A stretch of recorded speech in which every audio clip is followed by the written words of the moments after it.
Bonjour à toutes et à tous et bienvenue à tous les fans de football, j'espère que tout le monde va bien. Aujourd'hui on débute ensemble un tout nouveau format avec un premier invité d'exception, Monsieur Kiono, comment ça va? Salut mon frérot, comment tu vas? Bah écoute, ça va super, merci d'avoir répondu à mon invitation. Monsieur Kiono, supporter du Paris Saint-Germain, qui va nous faire l'honneur de donner son avis aujourd'hui par rapport au Real Madrid, par rapport à Kylian Mbappé, par rapport simplement au Paris Saint-Germain sans Kylian Mbappé, et parler un petit peu ensemble dans le flot de la discussion de pas mal de sujets autour du football. Un format dans lequel on verra d'autres invités, d'autres supporters de différents clubs, qui viendront donner leur avis sur leur club à eux, sur le Real, tout ça. Et franchement, c'est un format que je voulais absolument commencer avec toi, parce que ça fait longtemps qu'on discute sur Quel Twitter, honneur! et je me dis c'est enfin l'occasion, donc pourquoi pas. Donc déjà, comment vas-tu? Présente-toi vite fait, donne-nous un petit peu ce que tu fais sur les réseaux globalement, et dans tous les cas, il y aura tous tes liens en description pour que les gens puissent te retrouver, et puis voilà. Bah écoute, déjà merci pour les éloges, hein, ça fait plaisir. Écoute, moi c'est Kiono, supporter du Paris Saint-Germain et créateur de contenu, que ce soit YouTube, TikTok, Twitch essentiellement. Beaucoup de streams dans la semaine et puis voilà, créateur de contenu sur les réseaux en général. Je donne mon avis sur à peu près tous les sujets, beaucoup foot, manga animé, jeux vidéo et puis voilà quoi. Ah, c'est pour ça qu'on s'entend bien, c'est parce qu'on aime les mêmes choses. Voilà, on parle C'est des ça choses en sur les fait, réseaux et c'est tout. en vrai, c'est ça. À part Inazuma, mais sinon, Ouais, parle meilleur, j'ai un poster derrière. Tu parles meilleur. Du moment que tu que t'aimes bien Blue Lock. euh, Ça y est, parce qu'il y a un autre poster là-bas, fais gaffe à toi. je préfère Jujutsu, je te mens pas. Ah, ça va, après, bon, Jujutsu Kaisen, Je c'est très préfère très bien. Jujutsu. Même si la fin est merdique, mais bon, passons. Euh, J'ai pas fini les scans. Eh ben, je te souhaite de pas les lire. Enfin bon, aujourd'hui les amis, comme je disais, on va parler beaucoup du Real, du PSG, de Kylian Mbappé. Je vous laisserai d'ailleurs me dire en commentaire tout ce que vous pensez sur les sujets qu'on va aborder aujourd'hui. Mais déjà, Kiono, comment Oui. est-ce que tu vois, pour commencer, la situation de ton propre club, déjà, le Paris Saint-Germain, comment tu les vois cette saison? Est-ce que déjà, bravo pour cette victoire contre Manchester City, hein, qui a quand même, je pense, ému pas mal de gens. Et en plus, même nous qui sommes pas fans du PSG, on a tous eu quand même les poils hérissés avec cette belle victoire. Ah, la Donc fin de déjà, match était dingue, ouais. ah ouais, la fin de match, la deuxième mi-temps, même la dernière demi-heure de remontada folle. Comment tu vois Ah, ce c'était Paris fou. Saint-Germain de Luis Enrique? Et quel avenir tu vois à court terme pour ce Paris Saint-Germain? Quand je dis court terme, c'est jusqu'à la fin de saison. Bah moi, faut savoir que j'ai toujours été un peu fervent supporter de ce projet, même avant que Paris Saint-Germain se mette dessus. Je rêvais d'un projet lancé par le PSG avec des jeunes joueurs, des joueurs un peu recrutés, mis en Ligue 1, mis en Ouais, Europe, tu vois, des jeunes pépites qu'on fait monter et qu'on martèle Paris Saint-Germain, tu vois, avec un coach qui va rester dans la durée, qui va installer un projet. Alors je rêvais de Luis Enrique, même quand il était sélectionneur de l'équipe d'Espagne, je rêvais secrètement, hein, m'en veux pas, hein, que l'Espagne se foire pour qu'on puisse le récupérer. Dans mes rêves les plus fous, j'aurais jamais pensé que ça puisse arriver. Et finalement, l'Espagne s'est foirée, il a été viré et on n'a plus récupéré. Donc moi, c'est le bonheur complet en fait. Comme je te disais sur Twitter et sur les autres réseaux, moi, je suis pas quelqu'un qui est forcément focus sur la ouais, Ligue des Champions. Je bien suis sûr, focus sur le projet, tu vois, le projet à grande échelle, donc dans son ensemble, c'est-à-dire la progression des joueurs, la progression du style de jeu, bien sûr. la progression même de Luis Enrique en français, c'est très drôle en ce moment à voir, qui s'exprime de plus en plus en français. Mais voilà, moi, c'est vraiment une affaire globale et Ok. voir le club, en fait, progresser en tant qu'équipe et pas en tant que club qui monte avec des stars et qui va essayer de remporter la Ligue des Champions le plus rapidement possible. Moi, D'accord. j'ai jamais cru en ça, j'ai jamais cru en ce truc de on va remporter la Ligue des Champions juste parce qu'on achète des stars chères, parce qu'on paye des mecs très chers et tout. Pour moi, pour moi, il faut un vécu. Pour moi, il faut que les mecs soient attachés au club, soient attachés entre eux, qu'ils aient une vraie complicité, bah, un peu comme ce qu'on voit avec le Real. Hein, quand tu vois que les mecs, ça a beau être des stars, ils ont un tel affect avec le club Real Madrid, ils ont un tel affect avec ce qu'ils ont vécu en fait eux-mêmes Bien avant de jouer sûr. au club, que forcément, ça fait que quand ils signent au Real, ils ont envie de vivre ces moments-là, tu vois. Et ben moi, je voulais un truc comme ça avec le Paris Saint-Germain. Je trouvais que il y avait que comme ça qu'on arriverait à créer un vrai collectif et créer une vraie osmose finalement dans une équipe qui se battrait ensemble, qui lâcherait rien jusqu'au bout et qui irait se battre pour le club en fait et pas uniquement pour leur histoire personnelle, tu vois. Et ce qu'on a vu contre Manchester City, bah c'est presque ça. Tu vois, c'est Ok. presque ça. C'est une équipe qui a un système, puisque de toute façon, que le PSG gagne, perde, va se match nul, on s'en fout. Le système aujourd'hui de Luis Enrique, il est en place. Les joueurs savent exactement ce qu'ils doivent faire. Ils sont pas perdus sur le terrain. Il n'y a pas de hero ball en mode les gars, on perd 2-0. Faudrait peut-être donner le ballon à Kylian ou à Neymar ou à Messi parce qu'il n'y a que eux qui peuvent nous faire un truc, etc. Non, le système, il est en place. Les joueurs, ils croient en le système, ils croient en le coach, ils se font confiance. Ils se font confiance entre eux aussi. Et ça fait que, même à 2-0, en vrai, on n'est pas beaucoup à avoir paniqué. Hein. C'est peut-être prétentieux ce que je dis, hein. Mais à part les émotifs sur Twitter qui tweetent tout et n'importe quoi, etc. Moi, par exemple, je diffuse tous les matchs du PSG sur Discord. Ok. Avec une centaine de personnes, on discute pendant le match, on donne notre avis, etc. On n'était pas paniqué. Hein.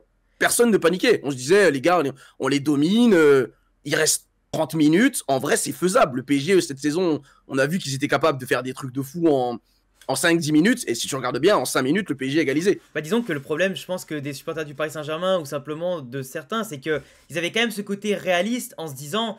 Ah putain, on a beau les dominer, on a beau pousser, on a beau faire ce qu'on veut, on perd 2-0. Et en fait, tu retombes un petit peu dans les travers, si tu veux, des matchs d'avant où le PSG en fait, c'est ça, tu vois. C'est le côté, ça, c'est le côté qui ressurgissaient, tu vois. Ça, c'est le côté, justement, des personnes qui sont pas factuelles, qui sont dans l'émotion. Okay. C'est le côté des personnes qui prennent pas en compte le fait que l'équipe, elle ait progressé. C'est ce que je te disais. Ouais, bien sûr. Ce qui m'intéresse, moi, c'est ça. C'est le fait de savoir que, est-ce que cette équipe, elle a progressé ou est-ce qu'on est une équipe plate? Au début de saison, je te le dis, honnêtement, on était une équipe plate parce qu'on avait beaucoup de jeunes à intégrer, beaucoup de joueurs qui avaient du mal à encaisser les entraînements, le système, la façon de manager de Luis Enrique, qui est mis hyper dans la joie avec toi, mis hyper père fouettard, tu vois. Ouais, c'est vrai, en plus, il n'y a pas numéro 9 et tout, donc ça a été dur pour certains. Voilà, donc il faut intégrer ça, exactement. Donc il y a plein de choses à intégrer quand tu es un jeune joueur. Et en fait, je prends souvent le match d'Arsenal comme une référence. Quand on est allé à l'Emirates, tu vois par exemple Désiré Doué, Barcola, tu vois comment il s'appelle, Neves, Pacho. C'est pas des mecs qui ont raté leur match, mais ils ont fait un match qui n'était pas dans leur standard. Quand on les voit en Ligue 1 ou en Coupe de France, c'était pas dans leur standard parce que tu sentais qu'ils étaient inhibés. Tu sentais qu'ils avaient encore un peu du frein. Ils s'étaient pas lâchés totalement. Ils n'avaient pas une confiance totale, que ce soit en leur jeu ou en le système. Et en fait, contre City, comme je le dis souvent, on est arrivé prêt. On est arrivé prêt, on a été mené 2-0 totalement contre le cours du jeu, mais le système nous montrait, le système de Luis Enrique et le jeu, le match nous montrait qu'en fait on les dominait de la tête et des épaules. Parce qu'en plus le système n'a pas changé, peu importe avant ou après, donc en fait finalement les joueurs ont juste réussi à appuyer là où ça fait mal. Exact. Et en gardant, parce que je sais que moi le match je l'ai regardé avec le Real contre Strasbourg à côté, et j'ai vu que Luis Enrique il a pas fait spécialement de changement pour l'ajustement, et c'est du coup au final ça a été que la tactique de base était la bonne. Ils ont su au bout d'un moment faire craquer le City et après City aujourd'hui. Il y a beaucoup de gens ce qui a changé, c'est que Fabien Ruiz il sort et Warren Zaïre-Emery il rentre, mais c'est pas ça qui a fait la différence. Sur les 2 buts, Warren il est pas impliqué. Ce qui a fait la différence en fait, c'est que les actions qu'on ratait, les situations qu'on ratait en première mi-temps, on les a mises au fond en deuxième et encore. Après voilà, je vais pas insister là-dessus, mais pas ce matin, mais hier matin, t'as le board des arbitres, je sais plus quoi là sur Twitter là. Qui fait truc de la VAR là, qui a encore une fois validé ce qu'on pensait tous, à savoir que le but d'Hakimi en première mi-temps il aurait dû être valable. Mais tu vois, il y a plein de cas comme ça, mais là c'est comme l'autre jour avec Mbappé, pareil au Real, même dans d'autres équipes européennes. C'est qu'en ce moment la VAR, ok, elle intervient pour plein de trucs et souvent les hors-jeux maintenant sont vraiment à un poil de cul qui sont refusés. Et au final, tu vois que souvent l'image qui est prise, c'est l'image qui est après le départ du ballon. C'est ça. Et c'est affreux, mais genre pourtant ils ont quand même la frame près, hein. Ils ont plein d'écrans les mecs, hein. Et ils se trompent à chaque fois. Et ça fausse, mais des fois, énormément de choses. Donc c'est pour ça que je te dis qu'on n'était pas paniqué en fait. Parce qu'en vérité, on savait qu'on pouvait les faire, vu comment leur défense était débordée, tu vois. On savait qu'on allait avoir des occasions, donc après c'était à nous de les mettre au fond. Ce qui est bien, c'est que, comme je t'ai dit, en 5 minutes, on a égalisé. En 5 minutes, on est passé de 0-2 à 2-2. Donc après, là, c'était juste quand est-ce qu'on va les tuer en fait. Bien sûr. Quand est-ce qu'on va les tuer, à combien il y aura à la fin, voilà. En tout cas, je trouve ça impressionnant parce que on annonçait quand même pour le Paris Saint-Germain une année très délicate sans Kylian Mbappé, sans Neymar, ça on s'en foutait parce que forcément Neymar, ça fait déjà un moment donné que c'est plus un joueur de football. Mais ce que je veux dire, c'est que Kylian, c'est quand même quelqu'un qui pèse 30, 40, 50 buts par saison, qui a quand même sauvé le PSG à maintes reprises dans les différentes compétitions, qui a fait partie intégrante en tout cas des succès, peut-être sûrement, si je dis pas de bêtises, hein, tu me diras ton avis, mais qui est sûrement le meilleur joueur de l'histoire du Paris Saint-Germain, ou au moins dans le top 2. Si on parle statistiquement parlant, oui. Il est le meilleur buteur, il est le joueur le plus clinique, il a été le joueur le plus décisif, je pense, dans des matchs importants. Donc si on parle de ça, oui. Maintenant, si tu parles de cœur et Sinon, tu parles de de qui? lien qu'il a avec les supporters, non. Tu mettrais pas Paoletta, un truc comme ça?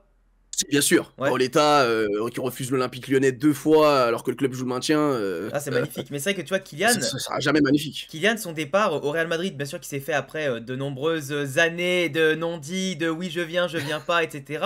Même si avec Nasser, bon, il y a eu des complications, mais bon, ça encore, il y a beaucoup de choses que nous on sait pas. Mais ce que je veux dire, c'est que là, toi, quand Kylian est parti, qu'est-ce que tu imaginais pour le PSG? Est-ce que comme tu disais, tu étais vraiment focus projet et tu te disais Ouais. que même sans Kylian, on peut faire quand même quelque chose de très concret parce que personne n'est intouchable, personne n'est irremplaçable? Ou est-ce qu'au début tu te disais que ça allait vraiment être plus galère que ça?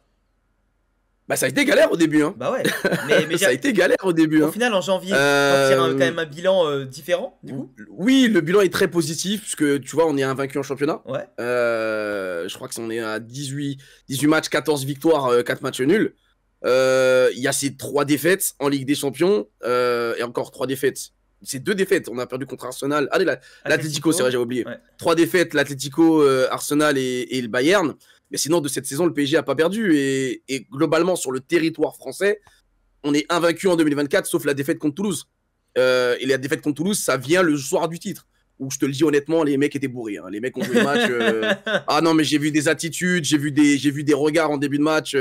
Ça trompait pas. Ils ont picolé avant le match. Ils savaient qu'ils allaient fêter le titre le soir même. Donc voilà. Donc la défaite, elle est relative. Lucien Riquet, il est invaincu, pour moi, dans mon livre, sur l'année 2024, sur le territoire français. Coupe de France, championnat, etc. Trophée des champions, pareil. Mais ce que je veux dire, c'est que sans Kylian Mbappé, avec Kylian, déjà l'année dernière, on avait vu où voulait en venir Lucien Riquet. Tu sais, quand il le mettait sur le banc, ouais. quand il le faisait sortir, etc., etc. En fait, les gens étaient beaucoup dans la polémique. Et tu vois, moi, je suis pas dans ça. Moi, je suis vraiment dans le truc factuel. Qu'est-ce qui se passe sur le terrain? Eh ben, sur le terrain, on voyait des mecs jouer, en tout cas au football, ils jouaient mieux sans Kylian qu'avec Kylian. Maintenant, Kylian, il a ce côté clinique qui fait que il n'a pas besoin d'être bon. Il fait partie de cette race de joueurs. Il n'a pas besoin d'être bon. Il n'a pas besoin d'être dans le bon tempo du match. Tu as l'impression que il a raté tout ce qu'il a fait avant, etc. Et puis sur une action, ben, en fait, il va te la mettre dedans. Et donc, du coup, ça change le match. Quand tu marques un but, ça change évidemment le match. Peu importe ce qui se passe, que tu te fasses dominer, que tu domines, peu importe, il y a un but, le match, il change. Tu vois. Donc, Kylian, on voyait que c'était un peu un espèce d'électron libre dans ce système Luis Enrique, dans le truc. Tu vois. C'est-à-dire qu'il était là, il participait pas trop à l'évolution du jeu. Mais si le ballon pouvait aller dans sa zone et qu'il marquait, ben il marquait. Il faisait la différence. Donc nous, on voyait déjà ça. Quand il sortait, on voyait vraiment 10 mecs de champ impliqués, ça courait dans tous les sens, machin. Alors je disais, mais là, c'est que l'année 1. Il y a des mecs qui ont encore du mal avec ça et tout, machin. On va sûrement recruter sur le mercato hivernal. On pensait qu'on aurait eu Gvara l'été dernier, par exemple, tu vois, qui était d'accord pour venir au club. C'est vraiment son président qui l'a bloqué. Comme d'hab, hein. Et on s'est dit, c'est vrai que c'est pas faux. De Laurentiis, voilà quoi. On connaît le Mais on s'est dit, sans Kylian, en fait, on est une équipe qui évolue à un niveau d'intensité qui est En extraordinaire. fait, c'est ce que je comprends dans ce que tu dis, c'est que pour toi, en fait, Kylian, quand il jouait, il absorbait tellement l'attention autant des adversaires que ses coéquipiers que du coup, certains se bridaient un peu parce qu'ils devaient jouer pour Exactement. lui, en fait. En fait, c'est ça que je voulais dire depuis tout à l'heure. Exactement. Bah, par exemple, Dembélé. Quand il est pas là, ouais, voilà, en fait, Dembélé, il est plus focus à chercher Kylian, il est focus à terminer cette occasion. Alors, Dembélé, je suis pas le plus grand fan de ce joueur là parce que pour moi il faut qu'il progresse encore en efficacité et tout. Il tend à progresser quand même, hein, parce que ces statistiques qu'il a maintenant, je crois qu'il a 12 buts là. c'est pas trop mal. En vrai, quand tu connais son passif, c'est pas trop mal. Et par rapport au nombre d'occasions qu'il génère, ben il y a peut-être un motif d'espoir. Mais c'est vrai que dans son cas à lui, le fait de chercher constamment Kylian ou même je sais pas, je parle de Barcola ou de plein d'autres, chercher constamment les centres, l'appel, la passe en retrait, etc. Bah peut-être que sans Kylian, ils prennent plus confiance aussi. Quand tu vois Barcola, l'évolution qu'il a eu par exemple. C'est Je phénoménal. sais pas si c'est de la confiance. Enfin, la confiance, je pense qu'elle vient avec le système de jeu ou parce qu'ils sont tellement dans leurs repères. Ou de la responsabilité peut-être. Voilà, c'est ça en fait. Ils prennent plus leur responsabilité en fait parce que le système, le fait qu'ils sont dans un cocon en vrai. Tu vois, ils savent exactement ce qu'ils doivent faire. Donc voilà, mais c'est plus les responsabilités, c'est-à-dire qu'il n'y a pas Kylian à trouver pour les sauver. Donc à un moment donné, mon gars, il va falloir que tu frappes, il va falloir que tu prennes ta chance, il va falloir que tu tentes. Et pour moi, le symbole de ça, c'est même pas Dembélé ou Barcola, c'est Désiré Doué. Très très fort. Désiré Doué, quand il est arrivé au PSG, Désiré Doué, on a vu tout de suite la technique, les prises de balles, les contrôles orientés, les passements de jambes, les petits ponts, on a vu tout ça. Mais alors, quand il arrivait dans les 30 mètres, il se liquéfiait. Il se liquéfiait. Et hier soir, contre Manchester City, au bout de 3 minutes de jeu, premier ballon qu'il a dans les 20 mètres, il allume la cage. Ah mais maintenant j'ai vu que là il avait allumé ces derniers temps pas mal de fois la cage, même toujours percutant, toujours la Ah, petite frappe Vislarde. Bah attends le but, je crois c'est quel? C'est le but de Barcola quand il met la barre juste avant? à la barre, ouais, Ouais tu la vois frappe il... enroulée. Mais il était battu, hein, Ederson. Hein, Ah mais il a une si elle est un frappe petit peu plus en bas, elle est en lucarne. Hein. Désiré Doué, mais tu vois en fait le PSG, moi c'est ça qui m'a un peu... Alors, on sait qu'elle est polémique à chaque fois, le PSG ils achètent, ils mettent à chaque fois des millions, des millions, des millions, on connaît les bails, mais ça c'est la même polémique que quand c'est City, que quand c'est le Real ou le Barça, peu importe. Mais c'est vrai que le PSG a quand même réussi à recruter des joueurs qui à mon sens ont faim. Ils n'ont pas cette étiquette de superstar en devenir, parce que Désiré Doué, moi j'avoue, je suis pas un spécialiste Ligue 1, je suis un spécialiste Liga, à la limite voilà, Première Ligue, Bundes, etc. La Ligue 1 je regarde pas trop, et encore plus maintenant avec la nouvelle chaîne télé, avec le forfait hyper La casse-couille. zone. La zone, voilà, j'ai pas acheté donc je suis pas les matchs. Mais c'est vrai que Désiré Doué, quand un mec comme moi ne le connaît pas, après je me suis renseigné et tout forcément, bah je me dis, le mec il a pas l'étiquette de superstar, mais il en a le potentiel. Et C'est en ça. fait, t'as des joueurs comme ça, ou même si on parle au-delà des joueurs français comme Barcola et tout, je trouve que Joao le Neves. PSG, tu t'as anticipé, Joao Neves, Vitinha, tout ça, le PSG en fait, c'est aussi comme projet d'en faire des stars, mais de les créer, de les développer, que ce soit le côté C'est ça. mental, physique et technique. Et au-delà de la C'est tactique, ça. parce que Luis Enrique, même si je l'aime pas et que je suis pas un grand fan de Luis Enrique, On euh, se demande bien pourquoi. non, mais en vrai, en tant qu'ancien joueur du Real parti au Barça, puis toutes les polémiques où il ouvre sa gueule contre le Real, forcément, c'est devenu un haineux de Madrid celui-là, mais il oublie un peu d'où il vient. Mais ce que je veux dire, c'est que c'est un grand génie tactique, c'est vrai, c'est quelqu'un qui tactiquement a le discours et te fait progresser les joueurs. Quelqu'un qui est un peu comme Mourinho va pas hésiter à rentrer dans le joueur. Et d'ailleurs, moi, la fois où il avait parlé à Kylian Mbappé avec, tu vois, en étant seul à seul C'est et qu'il a... catastrophique. C'est catastrophique, Kylian! Il faut que tu cours, il faut que tu assumes ton statut, Ah, bordel! mais c'est ça. Et Bah, tu vois, c'est ça. ça C'est c'est ça. un mec qui a des couilles. Et pour moi, c'est le seul aujourd'hui, enfin depuis bien longtemps, je pense au PSG, qui est capable d'amener ces jeunes-là, de les transcender et de, en fait, dire les mots qui font mal, mais les mots qui sont justes. Et Qui sont si, justes. et si Ils ont après à besoin la guerre, d'entendre. et si après tu vas pas à la guerre pour un mec comme Hey, qui te remet à l'heure droit dans les yeux sans te mentir, c'est parfait. Et moi, tu vois, d'ailleurs, ça m'a fait rire parce que, tu vois, Gonzalo Ramos, ce qu'il a dit par rapport à Haaland, en disant que moi j'ai pas de neuf et eux ils ont Haaland, et que ça veut tout dire. Moi, pour moi, C'est ça. je l'ai pas vu comme une provocation d'irrespect envers Gonzalo Ramos, je l'ai plus vu comme une provocation en mode, eh ben la prochaine fois, tu me feras dire que j'ai un vrai numéro 9 tu vois, quand tu joueras. Ouais, mais c'est ça. Mais Et c'est en ça. fait, Il l'a piqué. il a Il l'a piqué, ça piqué et marchait. il est rentré avec la dalle. Et pour moi, les gens qui disent tout de suite ah Ramos à sa place je pars, et ben vous faites partie de ceux à mon sens qui ont un discours de perdant parce que c'est un peu à l'époque avec non mais moi je suis très cash hein parce que c'est Non, comme à l'époque mais je suis complètement d'accord avec ouais toi, en c'est fait. comme à l'époque Mourinho quand Si il un a joueur, il est dit pas capable d'encaisser. Le pire, c'est qu'il l'a pas cité. Tu vois, il l'a même il pas l'a pas cité. cité il a fait Donc, comprendre si un joueur, il est pas capable d'encaisser ça, mais il a rien à faire au PSG, je suis et désolé. surtout que si c'est comme tu vois quand il y a une situation un peu bizarre tu dis pas la personne en qui tu parles mais si les gens comprennent très bien de qui tu parles c'est qu'il y a pas de doute, tu vois. Et de l'autre Ah côté, oui, le joueur, ben, il comprend lui-même qu'on parle de lui. Mais tu vois, c'est un peu comme à l'époque Mourinho quand il avait dit on part à la chasse avec un chat parce que Higuaín est blessé et on n'a plus que Benzema. Bah, ça avait piqué Benzema et derrière, ça a été un joueur différent. Et pour moi, c'est c'est là ça. aussi où tu vois les gagnants. Et Luis Enrique aujourd'hui, il a besoin d'un acharné, il a besoin de quelqu'un en qui il peut avoir confiance. Mais cette confiance, faut la mériter. Quand t'as En des. plus, c'est pas pour rien. Et Il ouais, parle d'Haaland, il allait affronter Haaland. Haaland était sur le terrain et du coup, voilà, Haaland a marqué, mais Ramos est rentré à marquer aussi. Il a montré que en exactement. vrai, Exactement. donne-moi une chance, donne-moi une chance et je te la mets dedans, tu vois. Euh, donc peut-être que s'il l'avait pas piqué justement sur l'action où je sais plus c'est qui donne le ballon à Ramos justement. Je sais plus, j'ai un Je sais trou. plus si c'est Guardiol ou si c'est Stone, je sais plus exactement qui touche le ballon de l'épaule.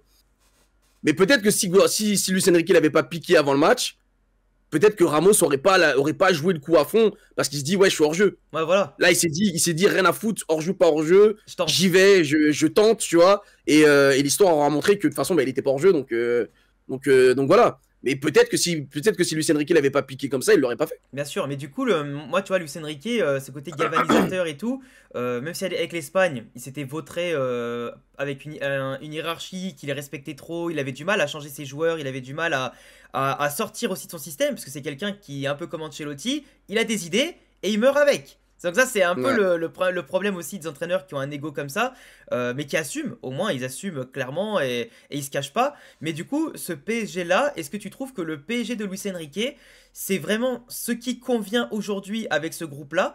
par rapport à peut-être d'autres entraîneurs que tu as connus sous l'ère Qatar, qui ont peut-être eu un jeu différent, mais qui savaient peut-être plus s'adapter? Comment tu le vois, toi, Luis Enrique, avec cette adaptation tactique qu'il peut avoir ou le jeu qu'il inculque? Est-ce que pour toi, c'est le plus idéal pour Alors, résumer? déjà, il faut savoir que c'est pas vraiment une adaptation, puisqu'en vérité, si tu regardes bien, l'équipe tourne autour de son système. Ok, C'est-à-dire qu'il y a que les joueurs qui sont bons dans son système qui restent au PSG. c'est vrai. Ugarte, par exemple, c'est un putain de joueur. On le voit à Manchester, c'est un peu le seul qui tient les meubles à Manchester United. Mais il ne rentrait pas vraiment dans le système de Luis Enrique, notamment avec le jeu rapide, avec la possession, avec la sortie de balle sous pression, Ouais. etc. Donc malheureusement, il ne rentrait pas dans le système. On l'a acheté pour 60 millions, on l'a revendu pour 65. Voilà. Tant pis, c'est un super joueur, mais il rentrait pas dans le système. Tu regardes un mec comme Skriniar, qui est très bien revenu cette saison. Faut quand même rendre à César ce qui appartient à César. Il est très mauvais la saison dernière. Cette saison, quand il joue, il est plutôt bon. Mais c'est pareil, c'est pas un défenseur central avec une bonne relance. Ouais, c'est Il ça est le pas problème. rapide. Tu peux pas jouer hyper haut avec lui. Bah, donc il va partir là à Fenerbahçe. Marco Donc Asensio. tous les joueurs.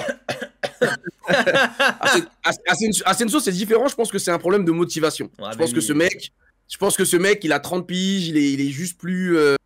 Tu sais, le foot, c'est plus vraiment une priorité pour lui, je tu pense. sais, Tout simplement. Au Real, c'était un branleur de service, Asensio, hein. Ouais, je pense, bah voilà, tu vois, j'ai même pas besoin de savoir ça. Je pense que je le vois au PSG. Je pense que c'est un mec, le foot, c'est devenu plus une passion qu'un vrai métier pour lui. Depuis ses croisés, malheureusement, qu'il a coupé en plein vol, lui, c'est devenu monsieur, je marque un but et après j'arrête de jouer, je fais une passe D, j'arrête de jouer.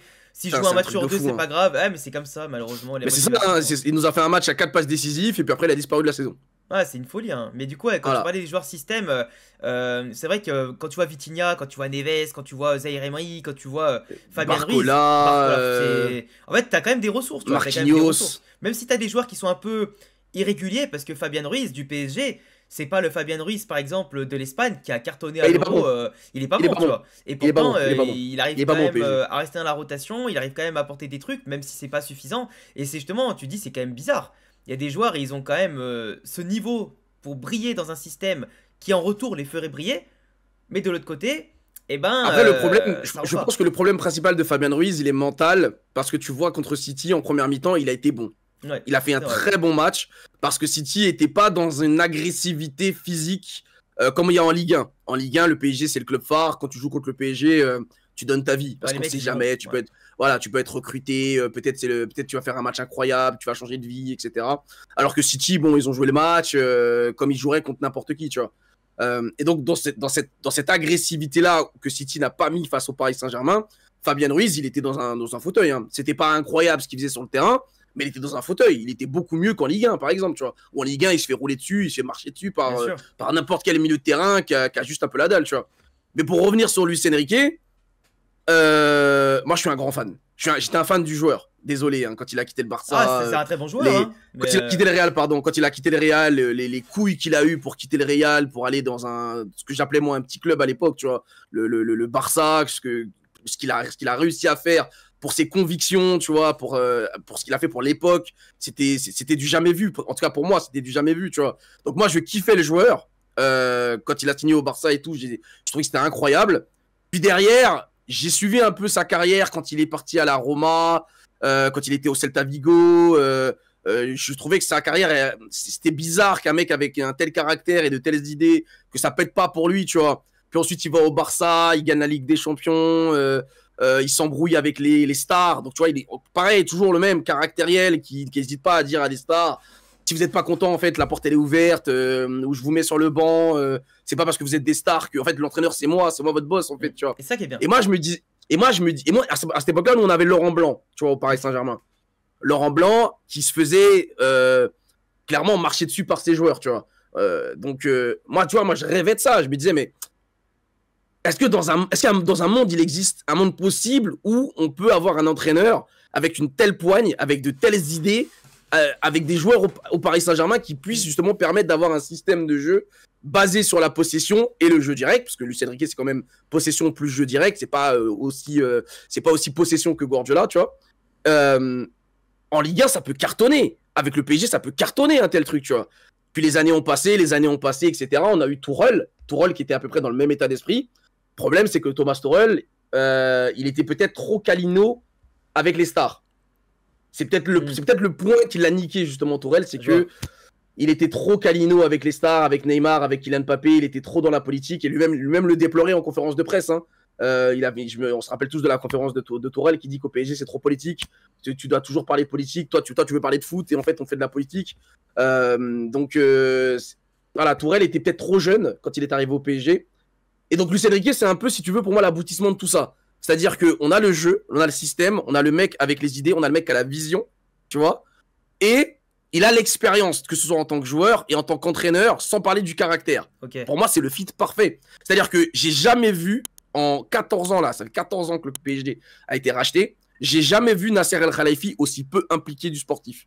Et C'est c'est une vrai. très bonne C'est chose. vrai. Mais Moins Nasser est impliqué dans le sportif, mieux ça se passe. de toute façon, dans tous les cas, lui, c'est vrai qu'il a tendance de base hein, à se mêler de beaucoup de choses parce il était Oui, impliqué, il voulait montrer une image, il voulait montrer que le PSG était oui, présent, il voulait que l'image du PSG rayonne au niveau mondial. Mais comme tu le dis, dans tous les cas, dans n'importe quel organigramme et peu importe qui t'es, je veux dire, Florentino Pérez, par exemple au Real Madrid, tu le vois pas débarquer au bord du terrain faire une interview. Le mec, il s'occupe que du côté purement négociation, businessman et tout. Et après, Nasser, c'était différent parce que lui, il a vraiment un autre rôle au Paris Saint-Germain qui était vraiment par rapport à tout ce qui était le Qatar, par rapport à tout ce qui était aussi montrer qu'il y avait une puissance, tu vois, qu'il y avait quelque chose. bah, typiquement, le transfert de Et Colomani, franchement, c'est ça. Hein. Le transfert de exactement. Colomani, c'est. On n'a pas fait de big transfert sur le mercato. Luis Campos, qui était en négociation pour faire venir Colomani à 60 millions. Francfort qui a demandé plus. Luis Campos, il a dit non. 60 millions, c'est le prix ou on ne veut pas donner plus. Nasser Al-Khelaifi qui reprend le dossier et qu'envoie 75 millions plus 15 millions de bonus. Ouais, mais tu vois, Histoire c'est. que voilà. Le vrai, c'est qu'il faut que chacun, Euh, tu vois, comprenne qu'il y a un organigramme, que chacun doit faire son rôle pour pas impacter négativement le PSG. Parce que bon, au final, après Colomwani, bon, du coup, j'ai vu sa présentation vite fait à la Juventus, ça m'a fait rigoler parce qu'il a écorché le nom des Bianconeri. Mais ça m'a fait rigoler. Mais à partir de là, ouais, t'as quand même des échecs industriels qui sont là. Mais après, c'est aussi comme ça que t'apprends. Parce que ce qui est bien, c'est que même si le joueur a du potentiel, que de base c'est un Français ou même simplement un joueur à bon potentiel étranger, ben, tu peux toujours faire des erreurs dans tous les cas. Mais c'est vrai qu'avoir un coach quand même qui, au moins comme Enrique, il regarde le joueur, il lui dit dans le blanc des yeux, je compte pas sur toi, tu peux partir, ça fait tout de suite le tri. Parce que t'as bah, bien sûr que oui. combien d'entraîneurs font les faux culs et disent, je compte sur toi, et ils l'utilisent jamais, et le joueur, du coup, il reste sur le banc au cas où, s'il y a 40 blessés et 40 covidés, ce que tu veux, et ça rentre pas. Ouais, Et Colomani, il malheureusement, était plus dans le groupe depuis tu perds de avant de l'argent, partir à la Juve. Colomani, ça faisait 5 ou 6 matchs qu'il était plus dans le groupe, tu bien vois. sûr, et tu perds trop d'argent Alors sinon. qu'il était pas blessé. Et qu'on avait besoin de joueurs, hein, parce que il y a eu Dembélé qui a eu sa blessure, t'as eu Barcola qui était pas en forme, Ramos qui revenait à peine de blessure, Asensio qui s'est blessé un petit Bien peu. sûr. Donc on avait besoin de mecs en attaque. Et il a dit bah non, je le prends pas. Je le prends pas parce que je vais pas lui donner de faux espoirs. Et c'est un truc que dit souvent Luis Enrique. Arrêtez de me poser des questions sur ma gestion des joueurs. Regardez ce que je fais. Ce que je fais avec les joueurs, ça va vous parler beaucoup plus que ce que je peux vous dire en conférence de presse. Parce que si vous attendez que je vous dise je compte pas sur lui, c'est un joueur de merde, si vous attendez que je dise ça en conférence de presse, ça va jamais arriver. Par contre, si vous voulez savoir ce que je pense d'un joueur, regardez si je le prends dans le groupe, regardez si je le fais jouer, Mais il combien a de minutes je raison. lui donne, etc. Pourquoi perdre du temps à Voilà. parler? Parce que les faits sont là, quoi. Et Bah oui. évidemment, c'est vrai que cette gestion-là, elle est intelligente. Après, lui, c'est quelqu'un, Enrique, surtout depuis quelques années encore, c'est quelqu'un qui est très clash avec la presse. On voit qu'il est pas très, en tout cas, ouvert à la discussion. Mais il a Mais toujours été même comme ça joueur, déjà hein. en tant que joueur, hein. joueur, Ah ouais, même ouais. joueur, hein. Je me Je l'ai connu rappelle, hein. joueur, même joueur, il était comme ça. Même Déjà, joueur, il était comme ça. je me rappelle toujours d'une interview de lui avec la sélection espagnole et tout, même à l'époque où il s'était fait péter les dents et tout. Enfin, c'était quelque chose. Non, je le kiffe vraiment. Je te dis, je kiffe ce mec. Ça fait 25 ans, je kiffe ce mec. Je suis tellement content de l'avoir au PSG, c'est un truc de Mais fou. ça se voit parce que je vois vraiment les gens supporters du PSG qui, même s'ils l'ont un petit peu forcément critiqué, parce que le PSG, voilà, on s'attendait à mieux en Ligue des Champions. Faut pas oublier que le PSG quand même, et moi c'est là où tu vois, je nuance par rapport à d'autres gens, c'est que le PSG, je crois quand même, vous avez eu le tirage le plus Le plus difficile, ouais. dégueulasse Ouais, quand même pour une équipe qui retrouve un nouveau groupe, qui a besoin de ces c'est jeunes ça. qui progressent. Mais d'un côté, est-ce que ce n'est pas un mal pour un bien pour C'est avoir cet formateur. apprentissage? Parce que, C'est parce que formateur. former des joueurs en affrontant des Red Bull Salzbourg, des machins et tout, pas ouf. Parce que si tu te déplaces dans les plus gros stades, que tu subis des clims comme l'Atlético et Arsenal, que tu fais une remontada de ouf contre City, bah, ça a beaucoup plus de prestige et de valeur en termes d'apprentissage. Et aujourd'hui, le Bah, PSG, comme je l'ai dit, le symbole, pour moi, c'est Joao Neves et Désiré Doué. c'est ça. Tu compares leur match qu'ils ont fait à l'Emirates et tu compares le match qu'ils ont fait contre City au Parc, tu constates que c'est le jour et la nuit. Après, t'as quand même des Donnarumma qui, des fois, bon, vous plombent un petit peu, mais c'est vrai qu'après, ça, c'est encore un autre débat. Mais... Et on peut pas changer toute une équipe ou des postes d'un claquement de doigts Tu peux dire tellement souvent hein, cher. pour Donnarumma, tu peux Ouais. dire souvent, c'est pas grave. Après, je tu peux regarde dire pas assez souvent. vos matchs pour dire souvent, mais le peu que je vois, C'est malheureusement, je vois Donnarumma en top tweet et je vois une boulette qui fait en c'est une permanence. catastrophe. Mais c'est vrai C'est une qu'après. catastrophe. Ouais, après. Quand tu penses que vous avez Thibaut Courtois et que nous, on a Donnarumma, mais en fait, c'est criminel, en fait. Tu Même vois, Lounine, hein, Lounine, il allume Courtois, enfin Donnarumma aujourd'hui, facile. Hein. Ah non, mais c'est une catastrophe, Donnarumma, vraiment. Mais d'ailleurs, justement, cela du coup, on parle Courtois-Lounine. C'est une rubrique que je voulais faire vite fait dans cette vidéo. Si tu devais choisir 3 joueurs du Real Madrid que tu pourrais incorporer au Paris Saint-Germain, sauf Mbappé évidemment, parce que bon, vous venez de le vendre et tout, enfin il est parti. Mais 3 joueurs du Real Madrid qui s'incorporeraient bien selon toi au PSG pour vous améliorer. Et moi, inversement, je prendrais 3 joueurs du PSG que je verrais bien au Real Madrid dans la rotation. Alors, bah, je vais prendre 3 réponses faciles. Je pense, dans un premier temps, évidemment Vinicius. Ok. Parce que déjà c'est un joueur que je kiffe, pour commencer. Que ce soit par sa mentalité, on parlait de gagnant. C'est un gagnant, tu vois. C'est un mec qui représente totalement ce dont on parle depuis tout à l'heure. Mm. C'est-à-dire la progression. Je pense que Vinicius, tu l'as vu arriver. T'as vu le mec que c'était, le joueur que c'était. Peut-être pas beaucoup de monde mettait une pièce sur lui. Il joue Finalement, contre nous. Il joue contre ah, nous. ouais, voilà, c'est un joueur que personne n'imaginait à ce niveau un jour, sauf peut-être Florentino Pérez, tu vois. Et au final, bah, quand on parle de progression, Vinicius, il représente tellement ça. Le premier but qu'il met là contre, je sais plus contre qui vous avez joué, c'est Salzbourg. Ouais. Le premier but qu'il met, le contrôle orienté, le double contact, la finition pied gauche à l'aise, comme s'il avait fait ça toute sa vie, alors qu'il y a quelques années, il ratait des tapines sur la ligne de but pour marquer pour le Real. Enfin, je suis désolé, tu mets ce mec-là avec sa capacité de mettre de l'intensité dans un match de football, la progression, son envie de progresser, son envie de prouver, tu mets ce mec-là dans les mains de Luis Enrique, c'est très dangereux. Ah, il pourrait faire très mal. C'est très dangereux. Tu mets ce type dans les mains de Luis Enrique, ça peut faire très mal. Donc Vinicius, c'est peut-être la réponse facile, tu vois, parce que... En même temps, tout le monde prend un Vinicius. Aujourd'hui, il est titulaire dans toutes les équipes du monde. Hein. Et je pense aussi, il devait être Ballon d'Or, donc dans tous les cas... Oui, effectivement. C'est vrai. Non, mais c'est vrai que t'as raison. C'est vrai que même sans parler de ça, évidemment, Valverde... Ouais, ok, bah ouais, normal. Valverde, parce que pareil, encore, je pense que je peux dire la même chose par rapport à Vinicius, une progression constante, une envie de bien faire, une mentalité de winner. Ce mec, c'est sans être pour autant le joueur le plus classe du monde, c'est le football en fait. Il s'arrête jamais. Tu vois, en fait, je kiffe tellement les mecs sur qui personne ne met une pièce. Et en fait, à force de travail, tu vois, ils arrivent à s'imposer au Real Madrid. Hein, on parle pas de Leganés là, tu vois. C'est un truc de fou. Et puis bon, bah, il allume moi, je suis un fan des frappes de loin, donc Valverde à chaque fois qu'il fracasse. Chaque fois qu'il fracasse une lucarne, je suis comme un fou, tu vois. Et mon joueur préféré de cette nouvelle génération, de toute façon, je pense que si on a des abonnés communs, ils savent très bien que je vais le sortir, parce que c'est mon joueur préféré des moins de 21 ans, 22 ans, évidemment, Jude Bellingham. Ouais, ce mec est... Quand j'ai entendu Nasser El Khelaïfi parler de Bellingham il y a 2 ans et demi, je me suis mis en slip. Je me suis dit, Bellingham va signer au PSG, mais je me suis mis en slip. Puis finalement, il a fait son interview pour expliquer que le PSG, c'était un club préfabriqué. J'ai dit, oh, pas toi, Jude, pas toi. Donc, non, vraiment, c'est mon joueur préféré de la nouvelle génération, entre guillemets. Donc, tu vois, devant les Pedri, devant les Gavi. Bah, il a tout, il a la classe, il a la... Enfin, je sais pas, il a ce côté différent. Il est Zidane. Pour moi, c'est un Zidane en plus physique. Un peu moins technique peut-être, parce que bon, Zidane, c'est quand même techniquement, c'est ça. Mais ce qu'il apporte, ce qu'il fait, en fait, il est bon partout, sans être nul. La plupart des mecs qui sont trop polyvalents, le problème, c'est qu'ils sont pas bons quelque part. Ils sont polyvalents de fou, mais ils ont pas de points forts. Alors que lui, il a que des points forts. C'est peut-être pas le meilleur dans chaque domaine, mais en fait, dans tous les domaines, il est bon. C'est une merveille. C'est une merveille. Moi, je bénis. Il a 22 ans là. Il a 22 ans aujourd'hui. Ouais, et je bénis Pérez de l'avoir amené parce que il y a encore 100 millions, je sais plus comment l'a payé. C'est même pas assez. C'est 22 ans, tu t'imagines dans 6-7 ans? Ça va être un monstre. Avec plus d'expérience. Déjà que là, il est passé à. Il est déjà leader.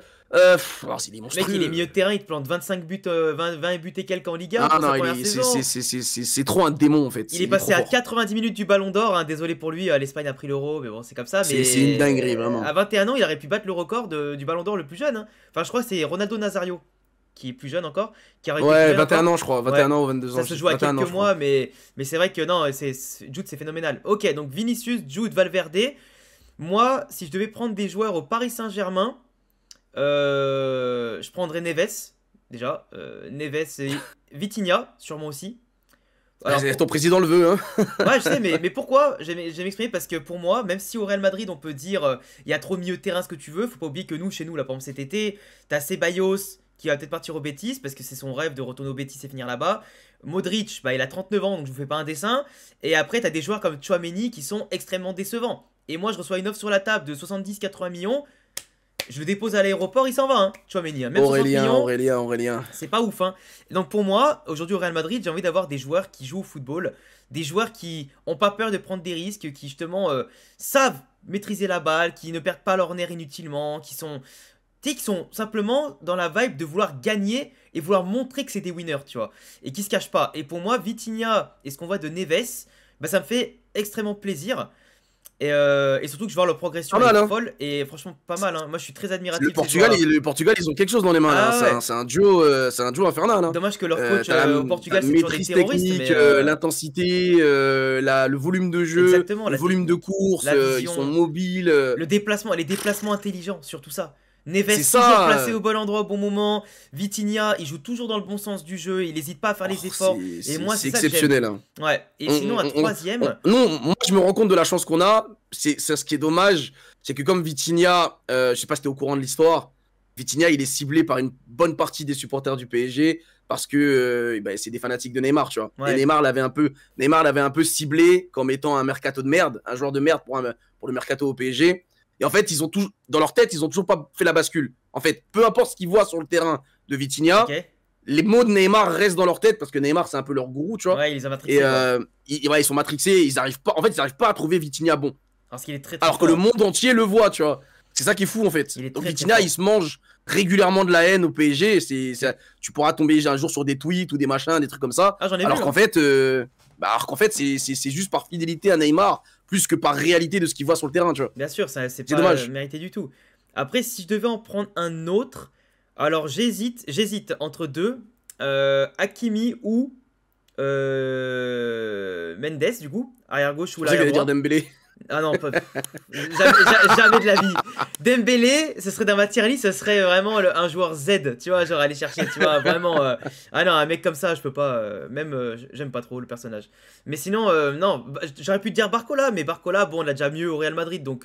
Ah oui, Mais du largement. coup, là aujourd'hui, par rapport à nos besoins, genre un arrière droit ou un arrière gauche, bah ouais, je prends Mendes qui est largement meilleur dans sa progression que ce qu'on a avec Mendy, Fran Garcia, ou alors bah là, Hakimi qui rêve, je pense, un jour secrètement de revenir au Real Madrid. Pourquoi pas? Ou pas. Ou pas, hein, peut-être, on Ou sait pas. pas, hein. Ou Peut-être pas. pas, hein. Prolonger jusqu'en 2029, c'est fort quand même, hein. Ouais, bien sûr, mais après, je pense Je, que je- là. je te le dis Ouais, honnêtement.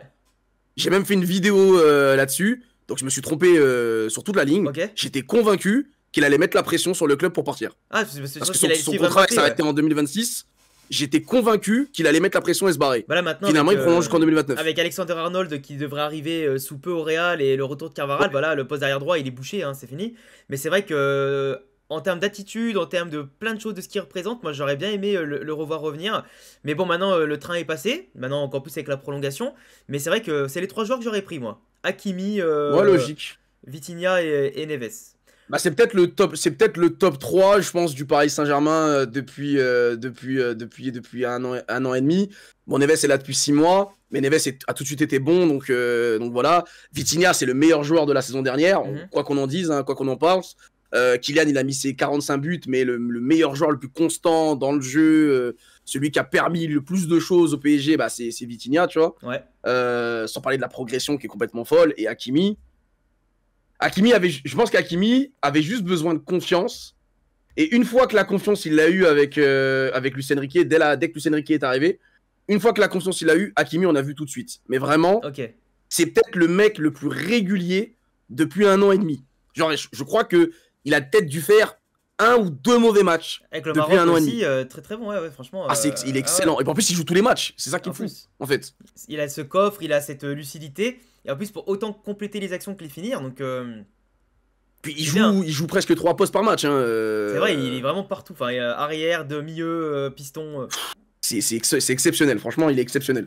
Du coup, pour faire cette transition pour la dernière partie de cette vidéo, qu'est-ce que tu penses actuellement en tant que supporter du PSG et même simplement de fan de foot qui n'est pas supporter du Real?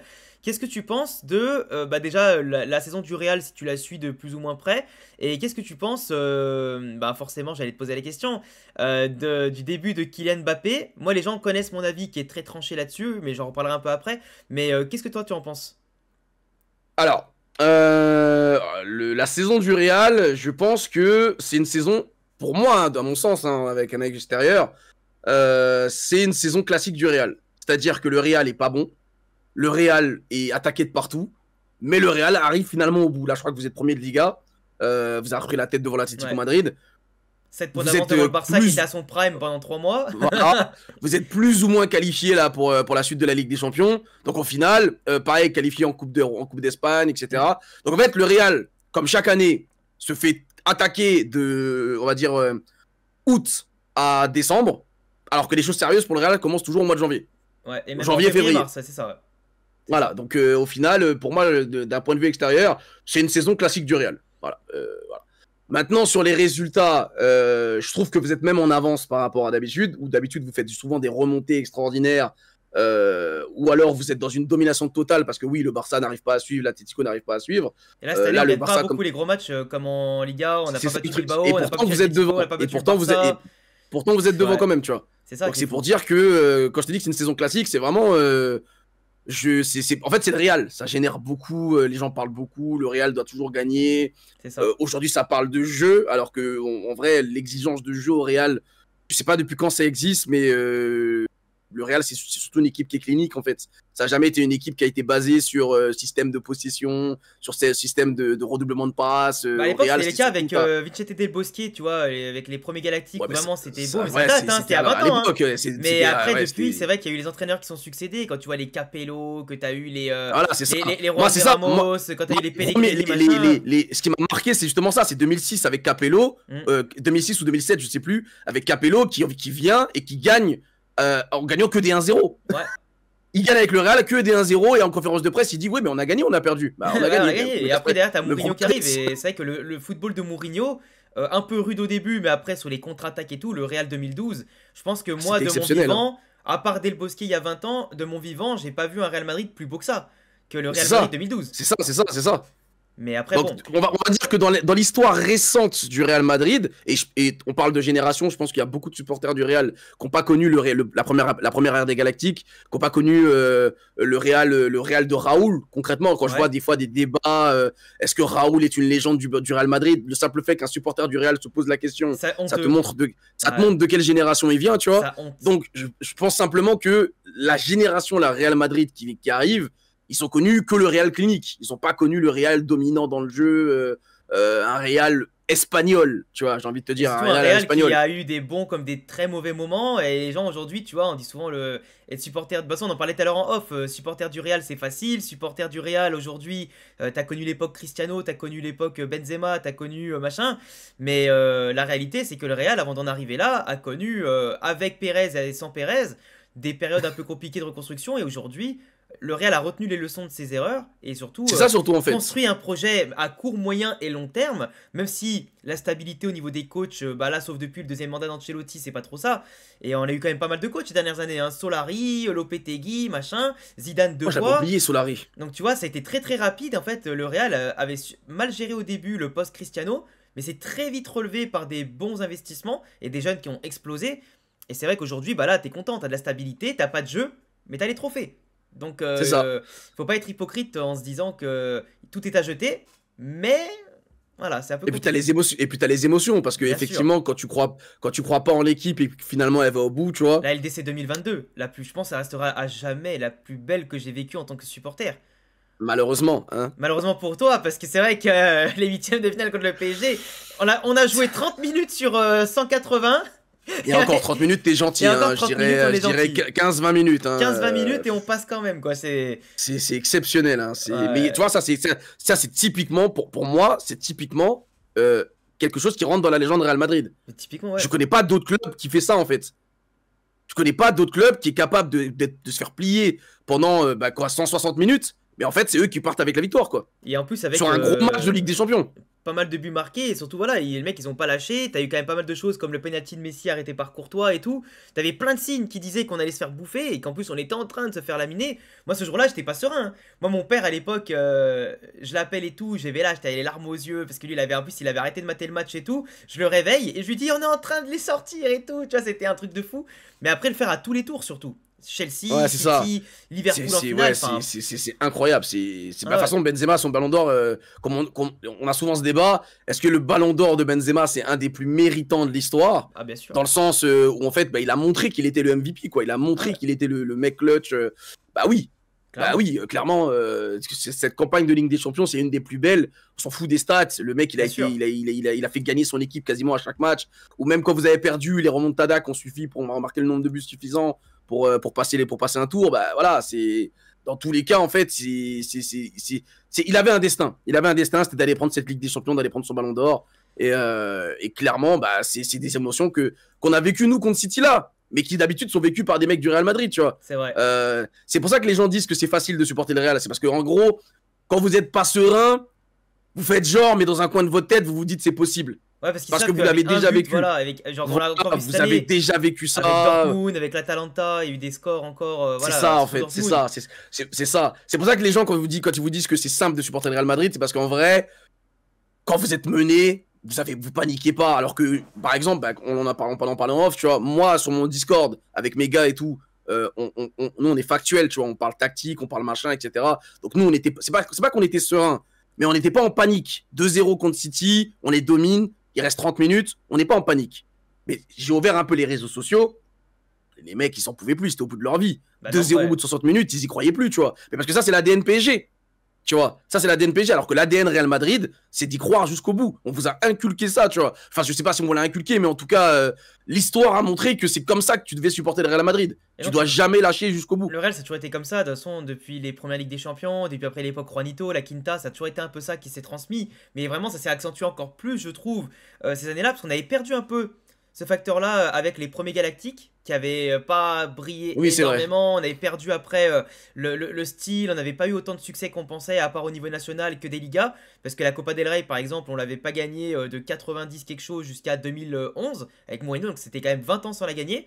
Et toi, c'était plein de trucs comme ça, de détails, où on pensait qu'on avait une grosse période de trou d'air, de néant, ce que tu veux en termes de mentalité, et t'empiler les stars et t'espérant faire quelque chose. Là, je trouve que tu vois, un peu comme tu disais tout à l'heure avec le Paris Saint-Germain, où t'achètes soit des jeunes de Ligue 1 qui rêvent de remporter les titres nationaux pour la première fois, parce que moi, tu vois, il y a un truc qui me fait toujours rire en parallèle, c'est que les gens disent, ouais, la Ligue 1, la Coupe de France, c'est pas ouf de la gagner. Mais pour un Français, c'est comme quand nous on jouait en district à l'époque. Nous, gagner la coupe district, gagner le championnat de ta Bah, division, bien sûr. c'était exceptionnel. Alors imagine pour un jeune qui a grandi en France, qui a fait toute sa vie en France, gagner le championnat de son pays. Mais en fait, Mais c'est exceptionnel. on galvaude trop ça. Et pour moi, je trouve que c'est un peu le problème de la nouvelle génération footballistique. On veut C'est trop ça, ils veulent que la Ligue des décrédibiliser. Champions. Oui, le PSG a le plus de budget. Oui, le PSG a la meilleure équipe. Mais ça change pas que ça reste un événement de remporter un trophée de son pays. Après, de vouloir partir ailleurs pour en gagner d'autres, pas de problème. Peut-être la Première Ligue, la Liga, vous les voyez comme plus prestigieux. Mais pour moi, acheter des joueurs qui ont la dalle parce qu'ils veulent gagner avec la meilleure équipe française, le championnat français, et simplement derrière se faire un palmarès et aller chercher plus loin, c'est parfait. Et comme au Real, aujourd'hui, on a des jeunes, et tu l'as très bien dit tout à l'heure, qui ont la dalle, des joueurs qui sont là avec l'ADN, qui veulent faire plaisir déjà à leurs écussons, à leurs supporters, et qui sont à fond dans le Real Madrid. Tout comme toi, tu veux des joueurs qui veulent être à fond pour le PSG, et qui se sentent fans du PSG. Et pour moi, au Real Madrid aujourd'hui, on a ce qu'on n'avait pas à l'époque, des jeunes qui sont fans du Real. Et ça se voit tout de suite. Quand je vois des Arda qui joue pas beaucoup, mais quand il joue, il a la dalle. Quand je vois Hendrik qui joue pas beaucoup, et quand il joue, il a la dalle. Après, quand t'as Jude qui est fan du Real de ouf, quand t'as Vinicius, Rodrigo qui sont fans du Real de ouf, et Valverde, j'en parle même pas parce que lui c'est hyper contagieux. Ben, C'est tu vois, abusé, ouais. et C'est presque abusé même. Raúl Asensio qui montre que l'ADN du Castilla, et ben c'est ancré que les merdeux ils sont calé Real Madrid depuis que son gosse, et bah sur le terrain, je vois la différence avec un Militao ou un David Alaba par exemple. Et Nacho, on le voyait la Non, mais c'est différence. ça en fait, c'est ça Rosselló qu'il faut. aussi, Je tu pense vois? que c'est ce qu'il faut à toutes les Bien équipes, tu sûr, vois, bien sûr. globalement. Le football est un business aujourd'hui, certes, mais je pense que si tu as la possibilité d'avoir des joueurs qui sont passionnés, je pense que tu pourras toujours aller beaucoup plus loin avec des joueurs passionnés qu'avec des joueurs qui sont peut-être plus Ouais, talentueux, clairement, mais plus individualistes. c'est Tu ça, vois ce que je veux dire? bien sûr. Je suis désolé, on peut m'expliquer ce qu'on veut, mais Fabian Ruiz a plus de talent technique que Blaise Matuidi. Je prends Matuidi tous les jours. C'est clair, c'est clair. Tu vois, c'est deux gauchers tous les deux, ils jouent au même poste. Je prends Matuidi tous les jours devant un Fabian Ruiz. Alors que Fabian Ruiz met une PLS à Matuidi, techniquement, je pense qu'il n'y a pas photo, tu vois. D'ailleurs, Mais donc, à un moment donné, en fait, il faut des joueurs comme ça. bien Il faut sûr. des mecs qui ont cette mentalité de vouloir se dépasser pour le club, de vouloir, en fait, de refuser que le club soit humilié, de refuser que ça parle mal du club, Bien etc., sûr. tu vois. Quand je vois encore Vitinha qui a fait une interview ces derniers jours en expliquant que pourquoi il aime le PSG en fait, tu vois. Pourquoi il aime le PSG? Parce qu'il y a cette filiale portugaise, parce qu'il y a toute une génération, il y a toute une communauté portugaise autour du PSG. Le PSG, c'est un club qui compte beaucoup au Portugal. Ce qu'il a vu en Ligue des Champions ces dernières années avec le PSG, qu'il est fan de Verratti, etc. Il est fan de Messi. Le fait d'avoir pu jouer avec ces mecs-là, pour lui, c'est hyper fort et tout. Ça Il change est tout, attaché bien avec sûr. le club. Son gosse, il est né là et tout. C'est des trucs qui sont importants pour les joueurs en fait, tu vois. Bien sûr, et quand tu Ça vois permet Kylian, aux joueurs de créer une histoire et un lien avec le club, tu vois. bien sûr. Et ça, c'est important en fait quand le Ouais. mec il joue derrière. Exactement, et quand tu vois Kylian qui était à fond Paris Saint-Germain, qui mettait vraiment quand même son honneur pour jouer et amener le Paris Saint-Germain le plus haut, et quand tu vois qu'au Real Madrid, bah, il a toujours été fan du Real quand il était jeune aussi, et que là tu le vois, en fait moi, Kylian, quand il est arrivé et que, bah on va pas se mentir, c'était à part des tapines et des pénaux, c'était famélique dans le jeu, les prises de balles, le mec il marchait sur la balle, toujours hors jeu, il ratait ses crochets, limite il se driblait lui-même, tu vois, tellement c'était pas bon. Et franchement, il faisait de la peine. Et moi, j'ai demandé plusieurs fois à ce que Kylian soit aille dans les tribunes, soit sur le Ah, banc. sur le banc. Parce qu'un un entraîneur normal, aurait C'était pas mis lui rendre Kylian service sur de le le banc. mettre sur le terrain, ouais. C'est parce que honnêtement, tu vois, c'est ça, c'est soit tu continues, mais le mec s'humilie encore et encore. Et après, parce qu'il y en a, ils disaient, ouais, mais si tu le mets sur le banc, il va s'écrouler. Mais frère, si tu mets un joueur sur le banc et qu'il s'écroule, j'appelle ça un perdant. Et dans ce cas, Bah, ça veut regarde dire qu'il Ramos. avait pas, ouais, et ça veut dire qu'il avait pas l'ADN Real Madrid. Tout simplement, et que c'était une erreur de casting. Et dans ce cas-là, tu l'envoies en première ligue l'été prochain, parce que eux ils le veulent, tu vois. Mais ce que je veux dire, c'est que tu vois, là, il s'est relevé, il a fait son interview avec Mouloud. Apparemment, il a aussi changé, d'après une journaliste très proche du Real Madrid, il a changé son alimentation, il a changé aussi ses habitudes au quotidien. Il sort beaucoup moins, il fait beaucoup moins de trucs et tout. Et là, on voit quand même une différence. Il s'est relâché, on voit que. Enfin, il s'est plus relâché au niveau mental où il avait trop d'emprise sur lui-même, il était pas serein et tout. Là, on sent qu'il y a un lâcher-prise, on sent qu'il est plus concentré sur l'essentiel. Et moi, sur le terrain, je le vois libéré. Alors certes, c'est pas encore des grosses prestats contre des grosses équipes, même si au Classico, ça a été le seul qui a rayonné, qui pouvait faire quelque chose d'intéressant dans ce match. Mais Kylian, moi en tant que supporter du Real, je l'attendais énormément. Il m'a beaucoup déçu jusqu'à maintenant. Là, il est en train de remonter la pente. Je suis pas encore pleinement satisfait. Je vois des encouragements, mais j'attends beaucoup mieux. Et pour un joueur de son statut, je suis très mesuré. Et pour moi, c'est pas encore satisfaisant. Et je sais pas ce que toi t'en penses en tant que supporter du PSG qui voit ça de loin. Et on Alors moi terminera moi je l'ai dit directement, Kylian Mbappé ne sera pas un flop au Real Madrid. Bien Je sûr. pense que ceux qui pensaient ça, je parle PSG, hein, Ah, tu bien vois, sûr. communauté PSG. Je pense que ceux qui pensaient que Kylian Mbappé serait un flop au Real Madrid, c'est tout simplement des haineux, tu vois, des mecs en gros qui voulaient pas qu'il parte. Bon, moi, je faisais partie de ceux qui voulaient qu'il parte, notamment pour lancer pleinement ce nouveau projet, parce que je ne voulais plus qu'il y ait des mecs avec un statut Au-dessus trop du club, gros ouais. pour le PSG au-dessus du club, parce que voilà, il y a eu des erreurs qui ont été faites avant, Nasser lui a donné trop de pouvoir, etc. Machin. Donc moi, je voulais qu'on coupe ça, tu vois, qu'on fasse table rase du passé, Normal. qu'on ait un groupe avec le coach qui est au-dessus, le directeur sportif qui est en dessous, le capitaine, enfin les capitaines derrière, et le groupe. Une hiérarchie normale. Voilà. Et mais je n'ai jamais cru une seule seconde que Kylian pourrait être un flop au Real Madrid, tout simplement parce que bah, déjà c'est un joueur qui est trop fort. Déjà. C'est un joueur qui a des qualités extraordinaires, physiques, qui sont tellement hors normes en fait que je sais même pas comment pouvoir les quantifier, comment on peut les donner comme argument. C'est tellement fort en fait, comme on l'a dit tout à l'heure, sur une action, il peut être mauvais. C'est la race des joueurs qui peut être mauvais pendant tout le match Mais te et sauver la sur vie. une action, il te change le match en fait. Donc ce mec-là ne peut pas flop. Partout où il va aller, il ne peut pas flop. Il peut avoir de mauvaises périodes, il peut avoir du mal, comme tu l'as dit, à lâcher prise, parce que c'est quelqu'un qui est énormément dans le contrôle. Il est obsédé par son image, il est obsédé par ce que les gens pensent de lui, obsédé par le fait de vouloir toujours bien présenter, être classe, etc. Donc quelque part, un joueur parfait pour le Real Madrid, hein, j'ai envie de te dire. Mais je pense qu'il y avait surtout aussi beaucoup d'inhibition. Il l'a dit d'ailleurs en interview, si je dis pas de bêtises, que c'est pas qu'il est arrivé timide au Real Madrid, mais en fait le poids du maillot, le poids du Real Madrid, il est tellement fan lui aussi, tu vois, du Real Madrid, il voulait tellement bien faire qu'en fait il en a déjoué, qu'il est passé un peu à côté de ses qualités. Il se prenait trop la tête, comme tu le dis, il avait du mal à se lâcher, tu vois. En plus, c'est fait aussi de numéro 9, où il a du mal à se positionner, qui se marche aussi. Ouais, pour moi c'est de la comédie, ça. Pour moi, c'est de la comédie parce qu'il a joué neuf avec Monaco. Il a joué neuf avec Monaco, il s'est révélé en tant que neuf à Monaco. Au PSG, il a fait un putsch pour essayer de virer Cavani et prendre sa place. C'est vrai. Donc, il s'est très très bien joué neuf, c'est de la comédie. C'est juste qu'il est plus à l'aise à gauche, il a plus d'espace. Ça lui permet de faire sa spéciale. Il vit pour les cams, hein, donc. Mais c'est de la comédie. Le 9, il s'est très bien joué neuf. Et regarde, là, il joue neuf, ça se passe plutôt bien. Et ça commence à marcher de mieux en mieux. C'est vrai qu'après, au Real Madrid, moi, je trouve qu'il avait un contexte aussi où malheureusement, comme on l'a dit tout à l'heure, hein, Ancelotti, c'est pas comme Luis Enrique.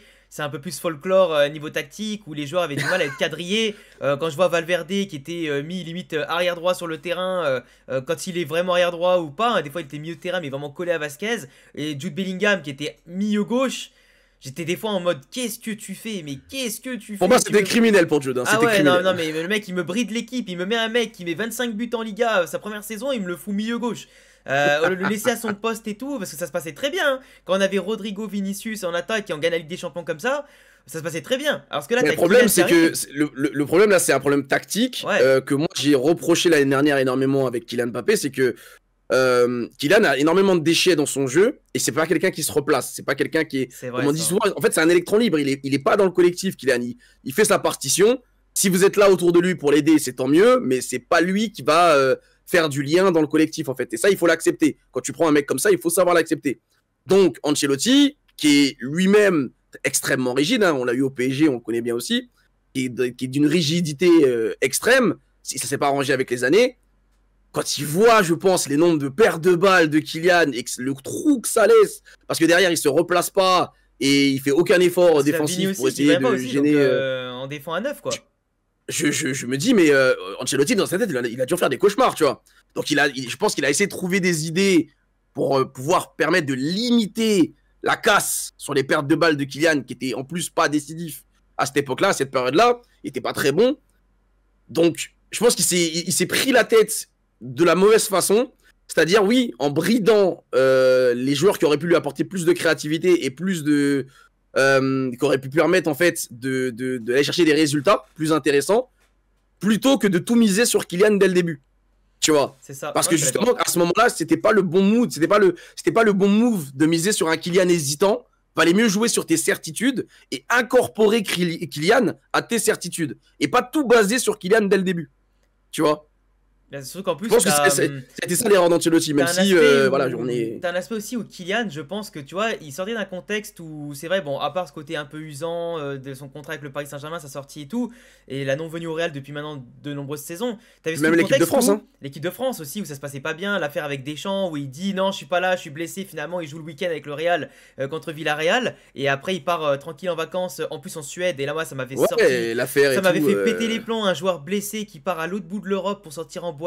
J'avais pété un plomb. Je dis pas qu'il avait mérité la polémique derrière, hein, avec l'accusation et tout, hein, mais je me dis, putain, le mec, tu cherches la merde dans un moment où t'es censé être. C'est vrai que ça s'est enchaîné, hein. Mais ce que je veux dire, c'est que quand t'es pas bon sur le terrain, tu pars pas à l'autre bout de l'Europe partir en boîte. Tu t'entraînes, tu restes, tu te soignes, tu t'entraînes, tu deviens plus fort. Tu vas pas faire des vacances à l'autre bout de l'Europe. Après, c'est la nouvelle génération, c'est comme bien ça. Sûr, on pensait que Kylian serait différent. Et en fait, finalement, c'est juste un mec de 25-26 ans, en fait. Tu vois, c'est la nouvelle génération, ils sont comme ça. Avant, quand un mec était pas bon, ouais, il se mettait dans un bunker pendant un mois de vacances. C'est vrai. Il faisait que de s'entraîner, jusqu'à vomir, etc. pour être bon sur le terrain. Il se soigne la santé mentale. Maintenant, il gagne des millions d'euros, mais il faut les soigner quand même. Mais sinon, après, ils ont besoin en boîte. Kylian, tu vois, pour rester sur ça, c'est vraiment le fait que pour moi, il était parti dans le contexte du Paris Saint-Germain où tout lui était dû. Et en fait, il avait réussi à vaincre l'image de Messi et de Neymar. Il avait réussi à devenir extrêmement important dans le football mondial au point de les surpasser, d'être plus intéressant, plus décisif, plus important. C'est fort, hein. Et c'est fou. Parce que Messi, bon, C'est après, fort c'est ce que pas. ça fait pour lui. Hein. C'est ça. Et en fait, c'est pas le Messi Prime non plus, tu vois. Mais je veux dire, c'était quand même Messi. Ça reste Cristiano, ça reste Messi, ça reste Neymar, tu vois. Et au-delà de ça, il arrive au Real dans un contexte où normalement, son coéquipier Vinicius aurait dû prendre le ballon d'or avant lui. Et on avait un contexte quand même ces dernières années où à l'époque on disait mais Vinicius il arrive même pas au poil de cul de Kylian, tu vois, enfin même pas à sa cheville. Sauf que là les trajectoires se sont diamétralement inversées et c'est vrai qu'il est arrivé dans la peau de je ne suis pas la star mais je suis une des stars. Et je peux pas être au-dessus. Et je pense qu'il a très bien compris. Et là aujourd'hui d'ailleurs, moi ce qui me fait très plaisir, c'est de voir à quel point il se met au diapason, à quel point il le répète dans les interviews, et à quel point il a lui-même mis des mots sur ses problèmes, il les a avoués, et il est allé dans le bon sens. Depuis Bilbao, c'est plus le même mec. Et pour moi, par contre... Après, s'il y a un truc qu'il faut retenir avec Kylian, c'est que c'est pas un... Alors c'est un politicien, ça y a pas de problème. Ah, je pense qu'au Real, il parle bien, hein. Mais au Real, vous allez apprendre à connaître que...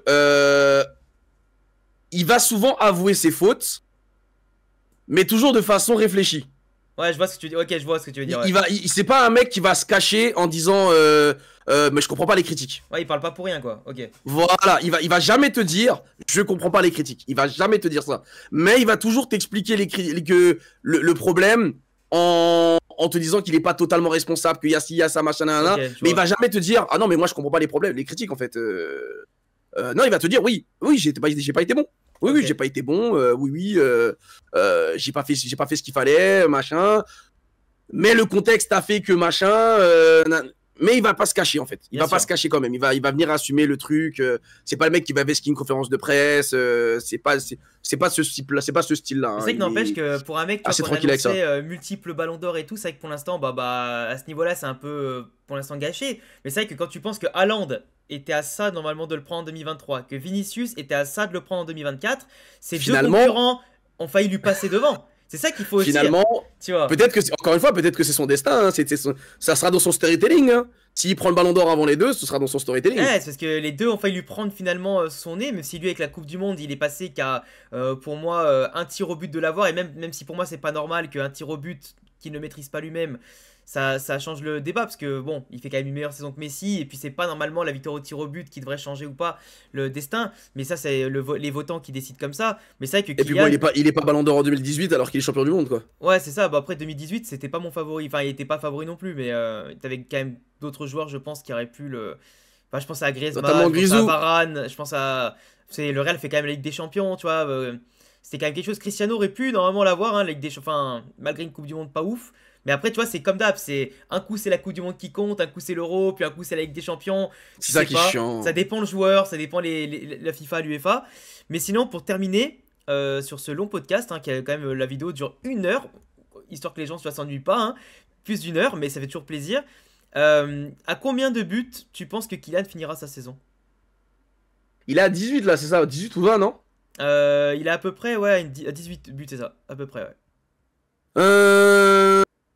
Alors, faut savoir que Kylian a toujours été plus fort en deuxième partie de saison qu'en première, même si ça lui arrivait souvent de démarrer fort et tout.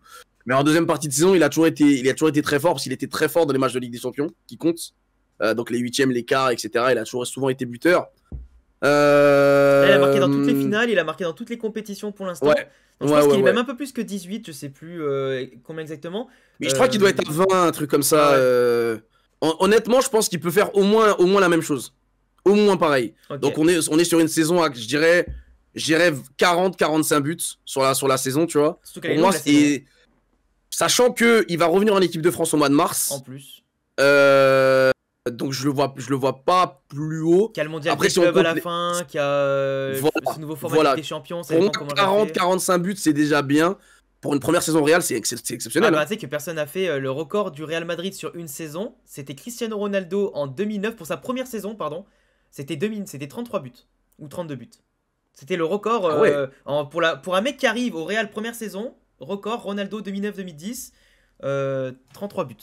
Je le vois faire aussi bien parce que je le vois se lâcher encore plus en Liga. C'est vrai. Pas forcément en Ligue des Champions avoir des stats extraordinaires, mais en Liga, pour l'instant, je crois qu'il a pas encore mis de triplé, par exemple. Il a pas mis de triplé à l'autre jour, il est passé à rien du tout encore. Ouais. Hein. Mais tu vois, donc, sachant que Kylian, à tout moment, il t'en claque un. Hein. Et surtout que donc, moi, je pense qu'il va rattraper Lewandowski. Je pense qu'il va rattraper Lewandowski, voire le dépasser, à voir, parce que Lewandowski, il a 4 buts d'avance, il me semble. Mais donc ça, ouais, je le vois remarquer une vingtaine de buts, là, championnat, Ligue des Champions, Coupe d'Espagne. Je le vois claquer une vingtaine de buts là sur la suite de la saison. Ok, bah écoute, c'est tout ce qu'on lui souhaite. Moi, je pense, j'avais dit dans une vidéo à peu près pareil, j'avais dit 35-40, 45 si vraiment le Real va loin dans les compétitions, parce qu'il pourra aider évidemment en Ligue des Champions, tout ça. On verra bien, parce qu'il y a plus de matchs, donc forcément plus de chances de marquer plus de buts que Ronaldo à l'époque où il n'y avait pas toutes ces compétitions. Le Real à l'époque, en plus, s'était fait sortir de la Copa del Rey très très rapidement par Alcorcon, hein, je l'ai encore là. Hein. C'est 4-0 contre une D4, mais bon bref, c'était D4, c'est ce que j'allais dire, ouais, c'est incroyable, c'était exceptionnel en termes de divertissement, même à l'époque. Hein. Comme quoi, ça rappelle même des choses les plus douloureuses, évidemment. mais, mais bon, en tout cas, mec, merci beaucoup pour tous tes avis sur le Paris Saint-Germain, sur le Real, sur Ancelotti, Luis Enrique, Mbappé. Ça fait très plaisir de t'avoir reçu pour le premier, en tout cas, épisode. En vrai, merci à toi pour l'invitation. Hein, en vrai, de vrai, comme j'ai dit, toi et moi, on fait la même chose, on se croise souvent, donc. Et puis sur YouTube, t'es une star maintenant en plus de ça. Donc, excusez-nous, non, je suis pas une star du tout. Excuse-moi, excuse-moi quand même. Donc, je me suis dit, ouais, pour la première et tout, c'est un grand honneur, tu vois, ça me fait plaisir de fou. Parce que moi, personnellement, je m'estime encore être vraiment quelqu'un qui fait son truc dans son coin. Mes avis ne tiennent qu'à moi. Comme j'ai dit toujours, hein, mes avis ne tiennent qu'à moi. Ceux que ça énerve, c'est qu'ils prennent ça trop à cœur, tu vois.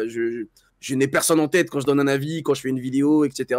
C'est juste un avis qui se perd sur la masse d'internet. Donc le fait que des gars comme toi ou même d'autres, tu vois, entre guillemets, reconnaissent ce que je fais, pour moi c'est un truc de fou. Hein. Je te le dis honnêtement, pour moi c'est un truc de fou. Ça fait plaisir parce que comme je disais en off, on a les mêmes avis, enfin en tout cas on a la même façon de faire. On est très cash, on dit ce qu'on pense, on se cache pas, on est dans nos idées et on n'a pas peur de dire les choses et les gens s'insèrent comme ça et qui font en plus du bon taf, forcément c'est toujours un plaisir de les inviter.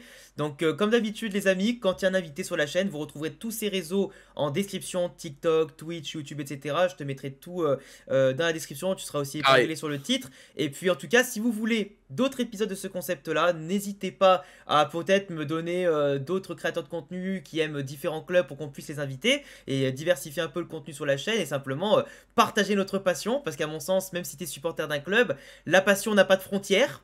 Et pour moi, quand on soit fan, peu importe de qui, de quoi et de où, et ben ce qui compte c'est de parler football et passer un bon moment. Et j'espère les amis que cette longue vidéo, je crois la plus longue de l'histoire de ma chaîne de football, vous a plu. Et puis je vous laisserai vous abonner, cocher la cloche et à bientôt pour de prochaines vidéos. Ciao les amis.